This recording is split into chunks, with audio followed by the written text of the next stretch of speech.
Good morning. It's good to see all of you here this morning. Those of you that are visiting, good to have you with us. We're in the book of Revelation, chapter 21 this morning.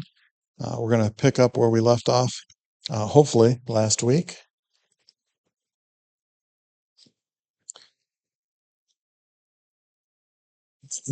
We've been studying through the book of Revelation. As we get to chapter 21, we see that John talks about the new heavens and the new earth, a new dwelling place basically for mankind after the day of judgment has come. There's going to be a separation of folks, those that are saved, into the new heavens and new earth, into this new dwelling place, and to be there with the Lord.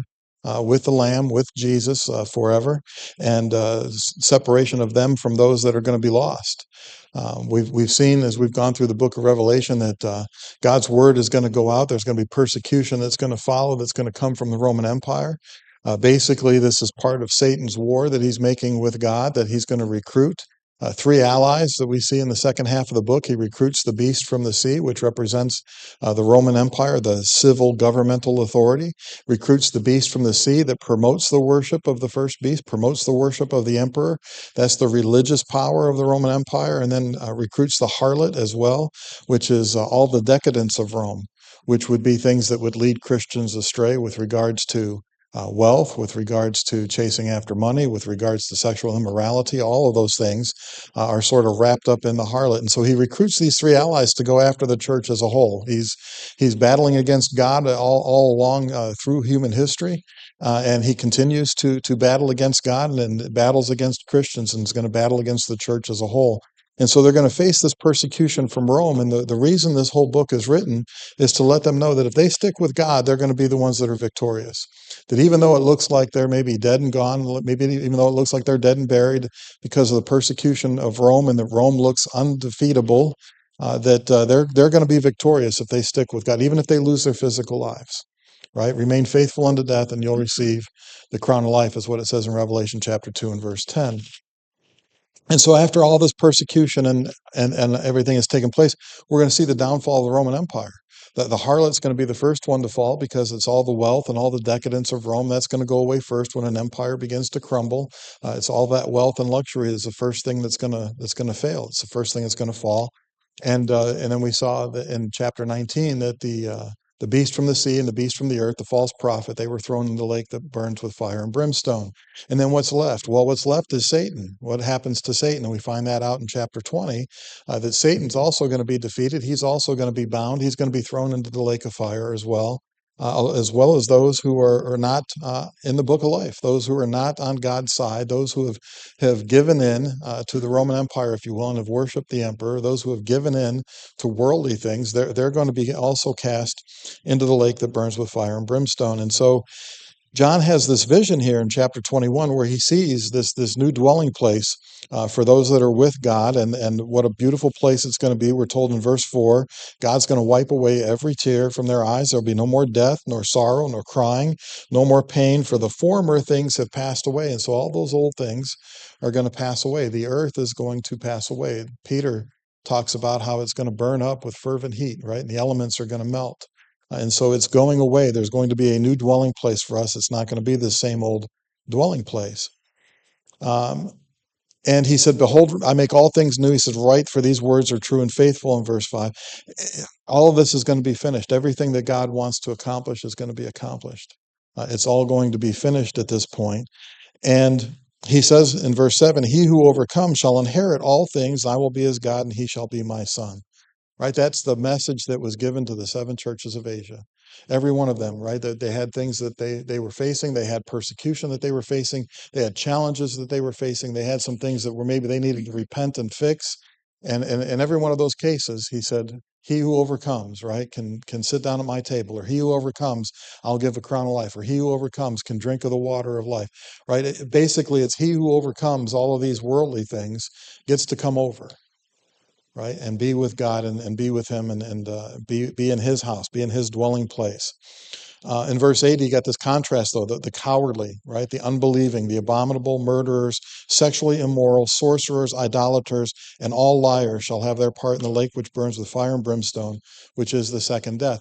There's going to be some things that aren't going to be there. There's going to be some folks that aren't going to be there, those that are living this kind of a lifestyle. Now, it doesn't mean that you couldn't have been maybe cowardly in the past and you overcame that. It doesn't mean that you couldn't have been an idolater in the past and you overcame that. It doesn't mean that you couldn't have been sexually immoral in the past and you overcame that, right? But those that don't overcome, those that continue to live in those lifestyles, they're going to they're not going to make it into heaven, which is what he says there. And it's interesting that the first one on that list is cowardly. Right? We can't be afraid to tell others about Jesus. Can't be afraid to tell others about Christ. Can't be afraid to share our faith with others. We can't be more afraid of people than we are of God. Right? We don't need to be cowardly because cowards aren't going to be able to spread the kingdom. And so in verse 9, we get to this section here. He says, "And one of the seven angels who had the seven bowls filled with the seven last plagues came to me and talked with me, saying, 'Come, I will show you the bride, the Lamb's wife.' And he carried me away in the Spirit to a great and high mountain and showed me the great city, the holy Jerusalem, descending out of heaven from God, having the glory of God. Her light was like a most precious stone, like a jasper stone, clear as crystal." John's going to use the best human language that he can to try to describe to us what it is that he's seeing in this vision about what heaven's going to be like. But understand that no human words can really describe what it's going to be like. And so he does the best that he can with what he has. But again, as we've seen in the book of Revelation, don't take this to be literal, that there's going to be literal streets of gold or they're literal, right, these gemstones or pearls at the gates. Just that it's going to be the most beautiful, most expensive thing, if you will, that you can possibly imagine. And so he starts off saying, one of the seven angels who had the seven bowls filled with the seven last plagues said, "I will show you the bride, the Lamb's wife." Very similar to what was said back in chapter 17 when there was an angel, one of these angels that also uh, came and spoke to John and said, "I will show you the harlot." So maybe it's the same angel who had shown him what the harlot was really like, and speaking about the decadence of Rome. And now the opposite side of that, "I will show you the bride, the Lamb's wife." Um, this puts some expression on our final state, if you will. The marriage is now something to be is not now something to be looked forward to, right? We look forward to the marriage, right, of the Lamb. The book was talking about looking forward to the marriage of the Lamb earlier, but now it's not something to be looked forward to, but something that has arrived. When we get past Judgment Day and we get into being separated into heaven, that's the day of the marriage feast, if you will, right? That's the day that we all want to be there for that, looking forward to that. But at this point, it'll be something that will arrive. The Lamb here we'll see is very prominent when he talks about this new Jerusalem, when he talks about this new dwelling place, when he talks about heaven. The Lamb is very prominent in this. He's going to be mentioned 7 times in these last 2 chapters. We're going to see mention of the Lamb that's here. And so the idea is that when we get there, when we get to heaven, that we're going to be with him, right? That's the idea of being married, is that you're with them forever, right? That you're with them till death do you part, and there's not going to be any more death. There's not going to be any more parting, right? That we're always going to be with him is sort of the idea that's expressed there. Comments or questions through verse 9?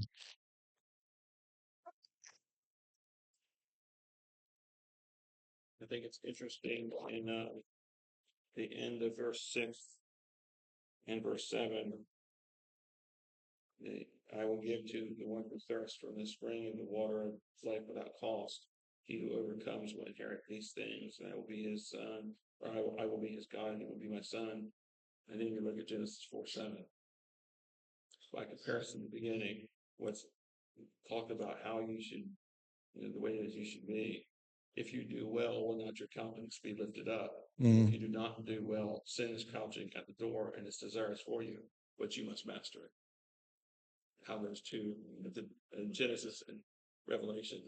Yeah, yeah. There's a lot of parallel with regards to the things that are lost, really, in Genesis, right? That the access to the tree of life is lost, the access to paradise is lost, and those things are regained when we get into Revelation. When we get into heaven, we're going to get those things back. The tree of life is going to be there, right? There isn't going to be any death. There isn't going to be any sin that's there. So it's almost like returning back to the beginning, right? Coming full circle. Don't be afraid because it's Revelation to ask a question or make a comment. A lot of times we get afraid of the book, but don't be afraid of it. It's meant for us to be understood, meant for us to understand it. Verse 10, he says, he carried me away in the spirit to a great and high mountain and showed me the great city, the holy Jerusalem, descending out of heaven from God. Um, in the spirit. John was taken in the spirit. It means that he saw this in a vision. What doesn't mean that he was physically taken up to a mountain to see it, but not that he was transported bodily, but he sees this vision, right? He's in the spirit. He was in the spirit on the Lord's day when he began to see these visions at the beginning of the book. And so that idea of being in the spirit is that God has given him this spiritual vision of these things. And so he takes him to a great high mountain, shows him the great city, the holy Jerusalem. Now, look at verse 9. John was told, come, I will show you the bride, the Lamb's wife, right? And so when we hear that, we would expect that we're going to see a bride. But when John looks, when in the spirit, what is it that he sees? He shows him the great city. He now sees the city. I think when we get to this point, right, when we get to the point of where the church is no longer on earth, that the church is in heaven, right, that it's going to be very hard to separate God's children, right, the bride, the church. It's going to be very hard to separate the church from the permanent dwelling place, which is heaven. And so when he says, I'm going to show you the bride, well, here's where the bride's going to be. Here's where the people of God are going to be. Here's where the church is going to end up, is in this holy city, right? This great city that he refers to as the holy Jerusalem. And so we're going to be in that heavenly home, our eternal home that we all long for, right?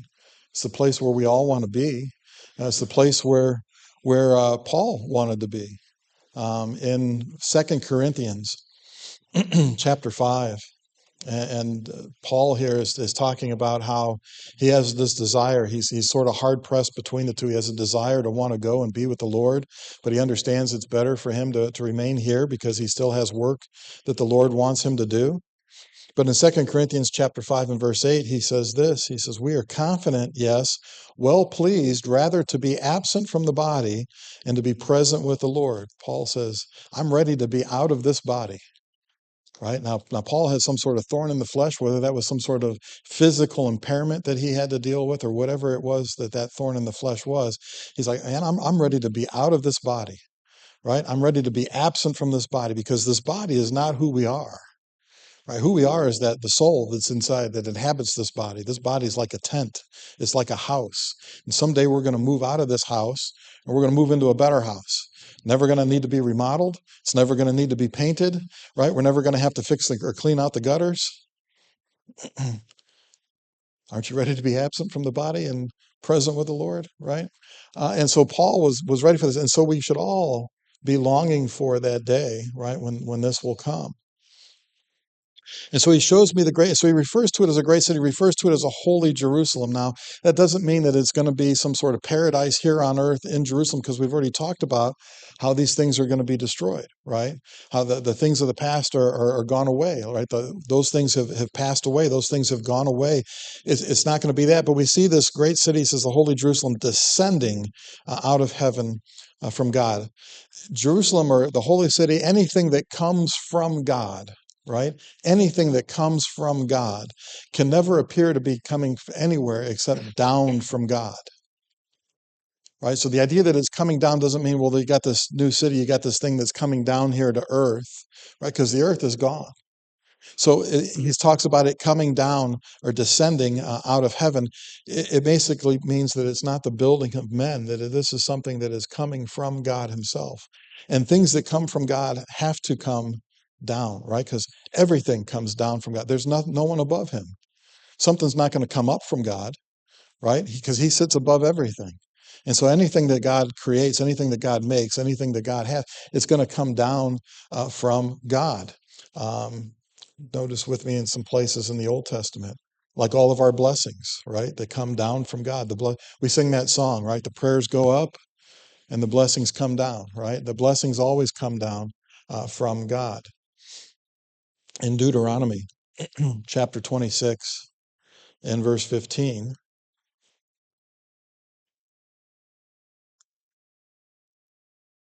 Deuteronomy 26, verse 15, Moses is speaking here, and he's speaking to God, and he says, look down from your holy habitation from heaven, and bless your people Israel and the land which you have given to us, just as you swore to our fathers, a land flowing with milk and honey. God has to look down, right, from where he is to see us. The blessings have to come down from him. And so we see that in the law of Moses. We see it in the prophets. We see it in Nehemiah chapter 9 and verse 13.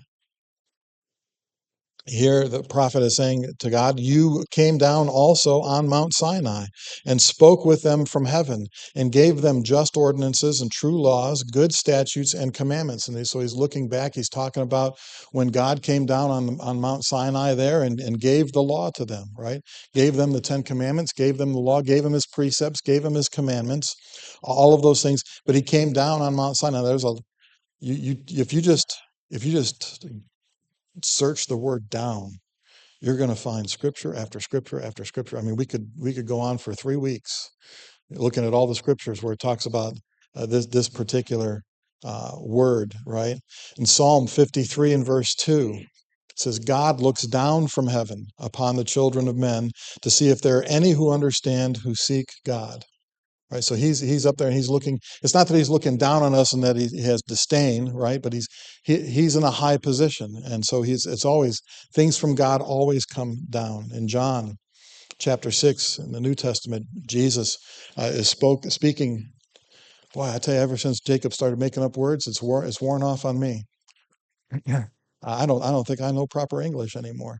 Um, Jesus is speaking here in John chapter 6 and verse 38. He says, for I have come down from heaven, not to do my own will, but the will of him who sent me, right? And so Jesus came down from heaven. He came down to earth.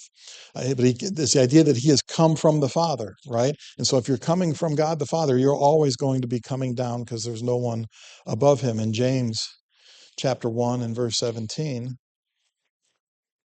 James there writes, every good gift and every perfect gift is from above and comes down from the Father of lights, with whom there is no variation or shadow of turning. And so all of our blessings come down from God.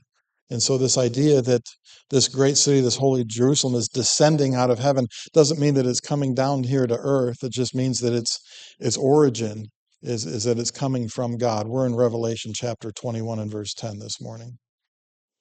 Nehemiah verse.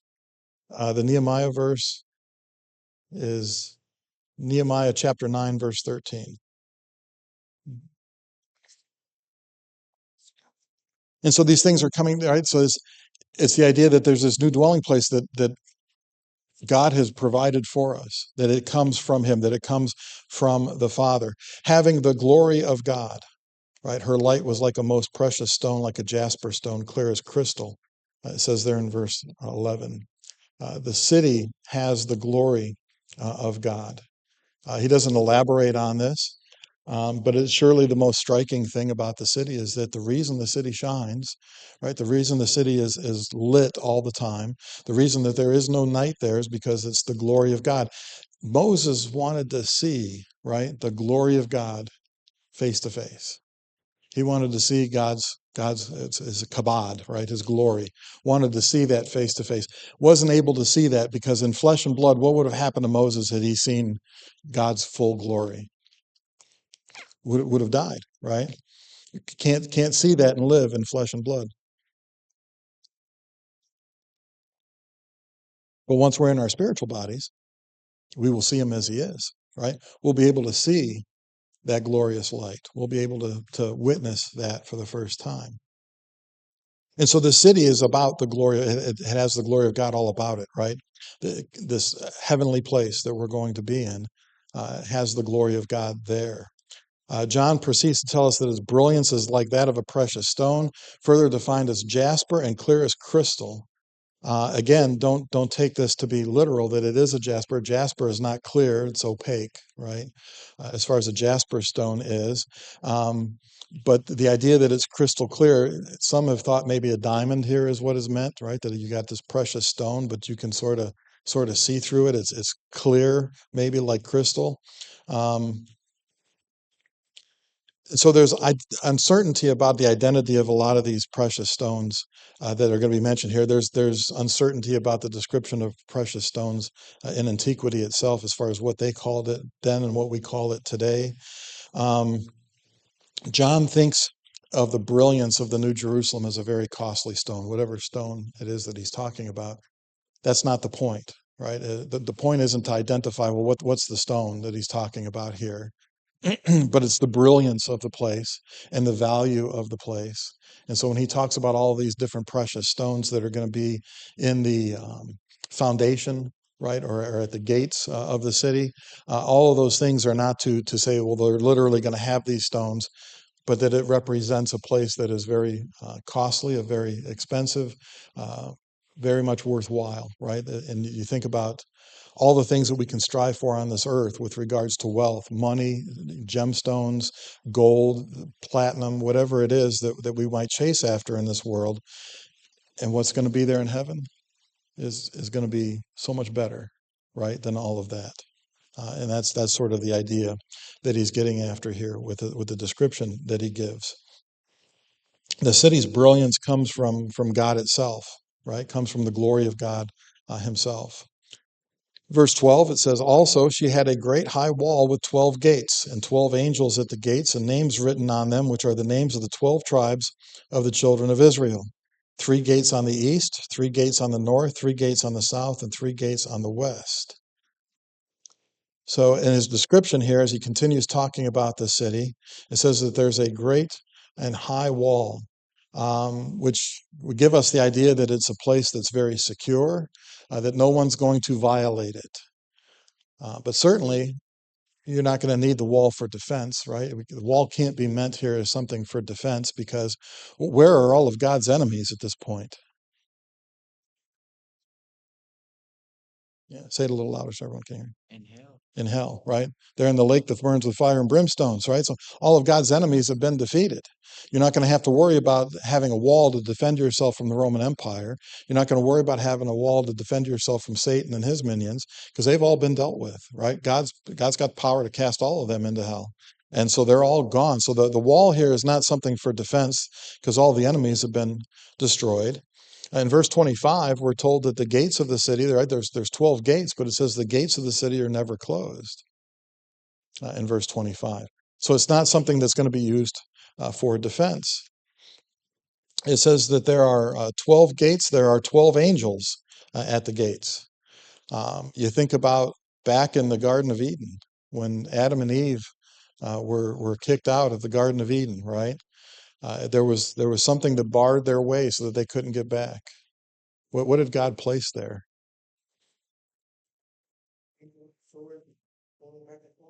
There was a sword that turned, right, any which way so they couldn't get in there. But he also put some other guardians there, didn't he? Cherubim, right?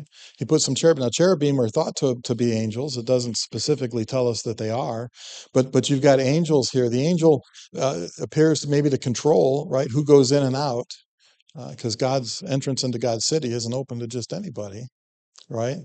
Not open to anyone who chooses, but those to whom God gives the right. God's going to choose who gets to come in and who doesn't get to come in. He's going to make that decision. And it's going to be based on, as we've seen, the books, because when judgment comes, the books are going to be opened, and we're going to be judged according to the things that we've done. And so there's going to be a separation. Not everybody is getting into heaven. Like people in this world, a lot of times think that everyone is going to heaven. If you read an obituary, you go to a funeral, you get the idea that maybe everybody is going to heaven, right? But God's word doesn't say that. It says that just those that are written in the book of life. And so she's got this great high wall with 12 gates, right? Well, now we've seen 12 or the idea of 12 here in the book of Revelation before. We talked about numbers and what numbers meant. The number 3 was the number for God. Now, whether that's because, you got Father, Son, and Holy Spirit, but the number 3 was typically used for God. The number 4 was used for mankind. You think about the 4 corners of the earth where we reside. You think about the 4 points of the compass, north, south, east, and west. 4 was a number that was for God. 7 was a number for perfection, right? And if you think about God and man together, that's perfection, right? And so 7 was a number for perfection. 10 was a number for something that was complete, right? It wasn't lacking anything, it wasn't missing anything, it was completely finished. The number 10 would be used for that, and we saw that when we talked about the 1,000 years. That 1,000 is 10 times 10 times 10. So he's not talking about a literal 1,000 years. He's talking about it's going to be complete until its run is over with, until God determines, okay, that's long enough, and the end of the world's going to come. And so here, 12 is the number for God's people. We saw that when we looked in Revelation chapter 12. We saw that when we talked about the 144,000. 144,000 is basically 12 times 12.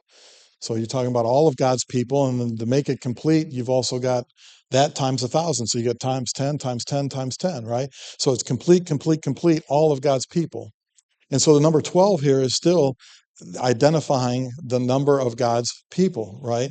12 gates, 12 angels at the gate, and the names that are written on the gates, which are the names of the 12 tribes of the children of Israel. Well, the 12 tribes of the children of Israel would represent God's people in the Old Testament. Right? So you had all of God's people from Old Testament times, those that adhered to the law that they were under. Well, they're going to be there in heaven, right? And so that it sort of indicates that God's people in the Mosaic covenant being the 12 tribes. Um,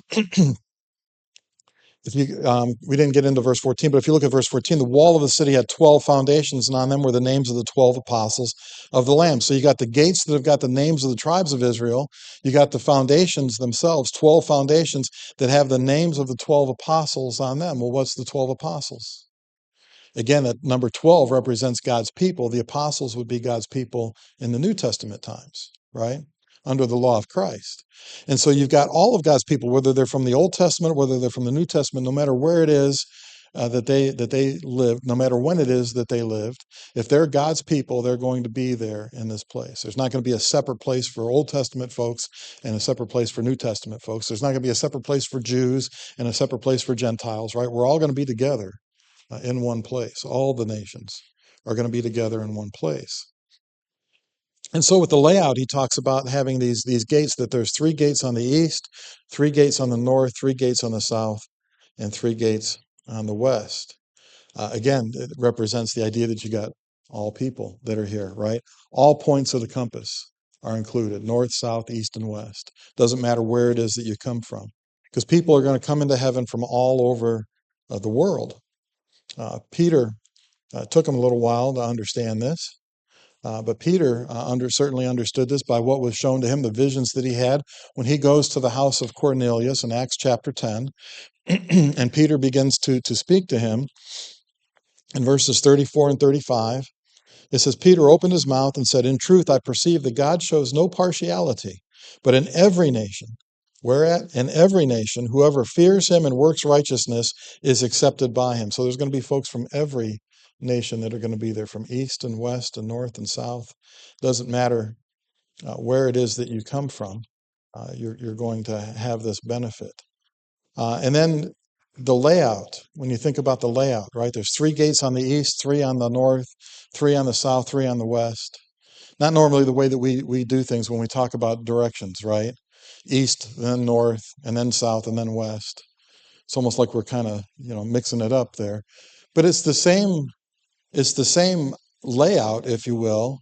If you go back to Numbers chapter 2, when they built the tabernacle, you would have the tabernacle and you would have those Levites, right? You'd have Aaron and his family would be there in the tabernacle with it, the tent, right? And then you would have the Levites, those that were of those different families that were broken down by what the jobs that they were going to do, right? So you got the Merarites and you got the others that are going to be carrying the stuff.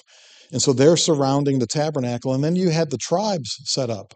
Well, how were the tribes set up? Well, you had 3 tribes on the east. You had 3 tribes on the north, you had 3 tribes in the south, and you had 3 tribes that were in the west. And so when you think about the layout of this, it sort of mimics the way that they were told to camp when they built the tabernacle, when they were going to be traveling from place to place, and when they would set up, that this is the way that they would set up. And so this is sort of reminiscent of the idea that, what was the idea behind the tabernacle? What is the word tabernacle? We've talked about this a little bit. Maybe you'll remember this. This will be a challenge for you. What does the word tabernacle mean? If God says, I'm going to tabernacle with them, what does that mean?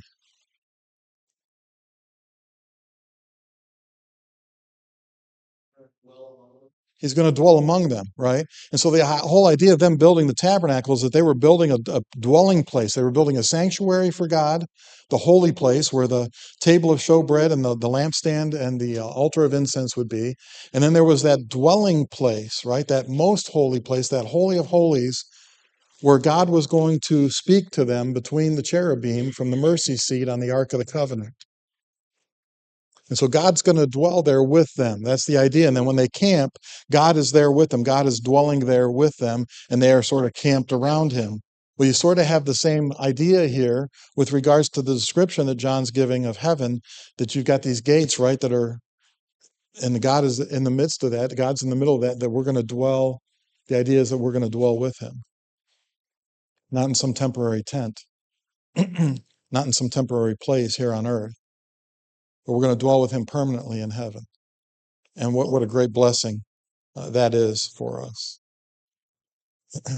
Sometimes we tend to think that when we think about those that are going to be lost, we say, well, maybe they didn't do very much. Maybe they weren't that bad of people, right? And they're going to be punished. And then we struggle sometimes maybe with the idea that, do they really deserve to be punished forever for what it is that they've done?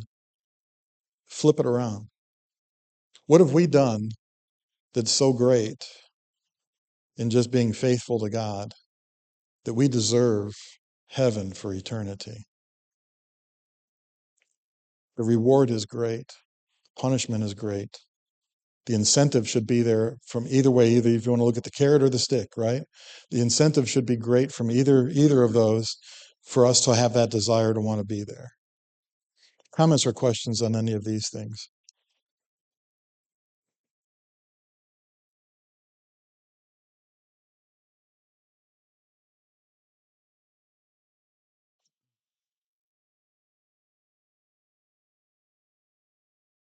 In verse 15, then, he says, he who talked with me had a gold reed to measure the city, its gates and its wall. The city is laid out as a square. Its length is as great as its breadth. And he measured the city with the reed, 12,000 furlongs. Its length, breadth, and height are equal. And so sometimes we talk about, we sing the song about that city four square, right? It's laid out sort of as a square. It's going to be 12,000 furlongs long. It's going to be 12,000 furlongs wide, deep, however you, width and depth, right, are going to be the same, 12,000 furlongs, which is the equivalent of somewhere in the neighborhood of 1,400 to 1,500 miles. Right, so we're talking about like from London to Athens, 1,400 to 1,500 miles. From New York to Houston, I think is about 1,500 miles, right? So we're talking that it's going to be that wide. So that's a huge city, and not just a square, but a cube, right? So we're talking 1,500 miles by 1,500 miles by 1,500 miles tall.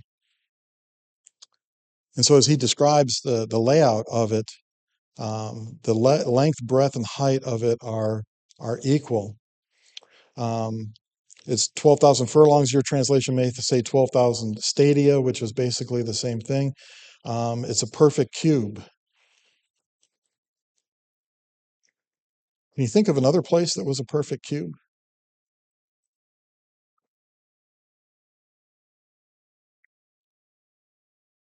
The tabernacle. Which part of the tabernacle?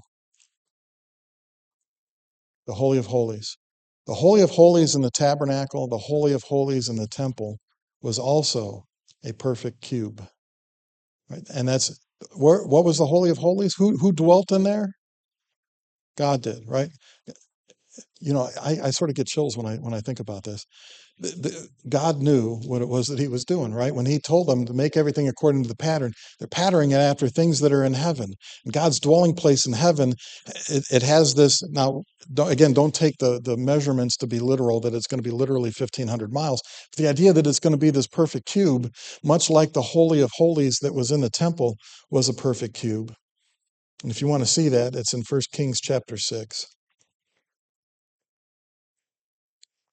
1 Kings chapter 6, verses 16 through 20.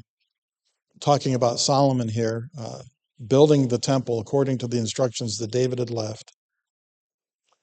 It says, and he built the 20-cubit room at the rear of the temple, in verse 16 of 1 Kings 6. From floor to ceiling, with cedar boards, he built it inside as the inner sanctuary, as the most holy place. And in front of the temple sanctuary was 40 cubits long. The inside of the temple was cedar carved with ornamental buds and open flowers. All was cedar. There was no stone to be seen. And he prepared the inner sanctuary inside the temple to set the Ark of the Covenant of the Lord there. The inner sanctuary was 20 cubits long, 20 cubits wide, and 20 cubits high. He overlaid it with pure gold and overlaid the altar of cedar. And so this Holy of Holies that he's going to build in the temple, this room that's going to be part of the temple where the Ark of the Covenant is going to rest, is going to be 20 cubits by 20 cubits by 20 cubits. It's basically 30 feet. Right? So 30 feet wide, 30 feet deep, 30 feet tall, that perfect cube. And that's where God's going to be. And so that most holy place is where God's going to dwell among them. When they built the tabernacle, he called it, he says, make for me a dwelling place. That's what he referred to it as when you read about it in Exodus chapter 25, that they were to make for him a dwelling place. Now, God is in the future, right, when we get past Judgment Day, God's going to dwell with his people forever. And so the new dwelling place is described in this way. It's described as being a perfect cube. Why? Because the people that are reading this in the first century would understand, oh, we're going to dwell with God. We're going to be in God's dwelling place. Because the dimensions, while they're different dimensions, the shape is the same, that it's a perfect cube. And so when I read that, I just think, well, that's really cool. That God told them to build it this way in order for them to get the idea that when he talks about heaven, when he gives this description of heaven to John, that it's going to be the same sort of shape, right? So that they understand what it is that's being spoken of. Again, John's trying to use human language as best as he can to describe a place that's probably indescribable in human terms. Comments or questions on these things? Yes, sir. Well, I think that when you're going through the height, you don't think too much of that. You might say New York and Dallas or whatever it may be. Start thinking about the height of it, how high it's going to be. Yeah. That's what we talked about, is this going to be a place on earth? Well, if you take this literally, right, which some folks want to take the book of Revelation literally, if you take it literally, that you're going to have this city that's going to be 1,500 miles by 1,500 miles and 1,500 miles tall. And they say, well, that's going to be, here on earth, that there's going to be some sort of paradise that's here on earth. Well, you get 1,500 miles above the surface of the earth, you're going to have a hard time breathing because there's no air up there, right? So you're going to be in trouble if it's literal and if it's going to be someplace on earth, right? To have that kind of height. So yeah, good point, sir. Any other comments or questions? So then in verse 17 he says, and he measured its wall, 144 cubits according to the measure of a man, that is of an angel. So he talks about the wall here. He talks about continuing the measurements that he gives us these measurements of the wall. That the wall is 144 cubits, which is about 72 yards. And so if we're trying to form a mental picture of this, right, if we're trying to think, okay, you got this city, the city is 1,500 miles tall, and then you've got the wall, and the wall is 72 yards. That seems awfully short if we're talking about height, right? That it's going to be 72 yards tall, a wall around the city that's 1,500 miles in height. There's nothing to have to protect. There's nothing to have to protect, so you don't need a great wall, right? But it does say that the wall was earlier. It said the wall was great, right? It said it had a great and high wall in verse 12, right? So if you got a city that's 1,500 miles tall and the wall is 72 yards, when you look at that, you're not going to say, well, that's you're not going to maybe call that a great and high wall if it's 72 yards. Now, 72 yards is 3/4 of a football field. It's decent length. Is he talking about the width? Is he talking about how wide the wall is? That it's going to be 72 yards wide? Well, again, if you consider engineering, again, if you want to take it literally, right, you consider engineering something that's 72 yards wide. If it's 1,500 miles tall, it's not going to be broad enough at the base to be able to stand up. Now, of course, God's making this. It's a picket fence. It's a picket fence. It, yeah, yeah. But here again, you got 144, right? The wall that surrounds the city where God's people are, he says, is 144 cubits. 144 is 12 times 12. And so, again, don't look at it literally as these are the actual official dimensions of anything, but look at it as this is the wall that surrounds the city where God's people are, all of God's people. 12 times 12, 144. And so the numbers, look at the numbers as being symbolic of what they are, of the place that he's talking about, and don't take the numbers to be literal. Because when we take the numbers to be literal, we're going to run into physics problems, right? Now, God can overcome that, obviously. But some folks look at this and they say, well, it's talking about the height of the wall, it's talking about the thickness of the wall. It seems clear that the number is symbolic, right? 144 is the square of 12. John adds that it's the measure of a man. So it's not like, okay, we got 144 cubits, but this is God's cubit. And so God's cubit is a lot longer than man's elbow to the tips of his fingers. He says it's the measure of a man. He says it's the same measurements, right, that he's taught. So it's not some sort of fantastic. He says it's the man's measure, that is of the angel. Appears to mean that the angel used ordinary human measures, not some extraordinary measurement of his own when he's doing this. But again, the numbers look to be symbolic here with regards to what it is that he's speaking about. It says the construction of its wall was jasper. The city was pure gold like clear glass. Foundations of the wall were adorned with all kinds of precious stones. The first foundation was jasper, the second sapphire, the third chalcedony, the fourth emerald, the fifth sardonyx, the sixth sardius, the seventh chrysolite, the eighth beryl, the ninth topaz, the 10th chrysoprase, the 11th jacinth, and the 12th amethyst. Don't trust me on the pronunciations of those. But he mentions all of these different stones here that are used in the foundations of the wall and adorning the foundations of the wall.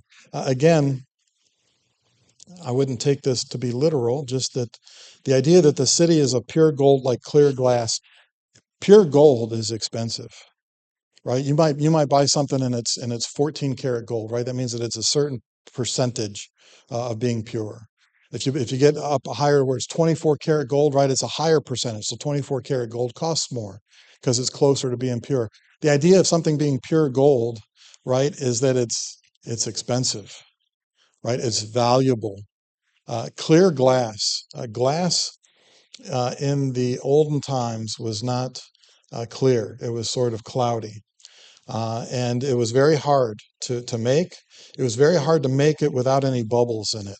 And so the idea that you've got something that's like clear glass, that's pure glass, that doesn't have any bubbles in it, that you can see clearly through, again, would identify something that was very difficult, very expensive, very valuable.